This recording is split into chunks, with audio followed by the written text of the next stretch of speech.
Welcome back. Time now for our blog of the day. Hala. Well, today's blog of the day comes from Chinese blogger William Long, who's built up quite a following on his own website. And here's his take on the Google situation.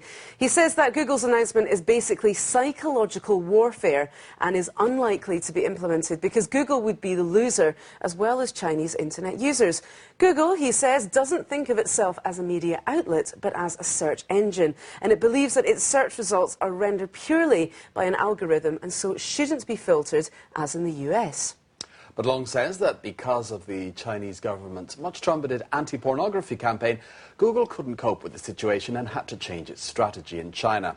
He continues that in the case of the recent copyright lawsuit with the Chinese Writers' Society, Google also didn't understand the position of the writers properly. So reaction and impact in China are things that Google really finds hard to understand. Now, Long says Chinese people look at things from different angles and will understand the views of different groups. But for Americans, it is difficult to understand. He questions whether Google will really withdraw from the Chinese market because that would mean missing out on a huge market. That would be a major blow to Google's global strategy in the future, especially in relation to its mobile phone Nexus One and mobile operating system Android. And he says that China and the United States have always been strategic rivals, but at the same time partners in many areas.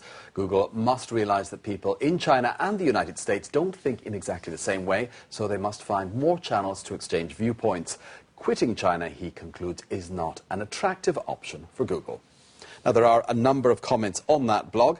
The first one saying that this is an interesting idea, but I still find it hard to believe that they would throw away such a huge opportunity to make money, not only now, but for the next 100 years, this commenter says, just because of the case of hackers. And if the issue were just hackers, there would have been many other ways that they could have dealt with it, other than going to the extreme of completely pulling out of the country. Absolutely. Someone else here weighing in, saying, somehow I doubted that Google would retreat just because they only have a third of the market share in China, of course, but this does make sense now.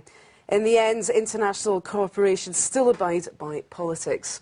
And one final comment saying, but I support Google leaving, and then we will simply use google.com instead of google.cn. Well, stay with us. BON News continues with Straight from the Street coming up next.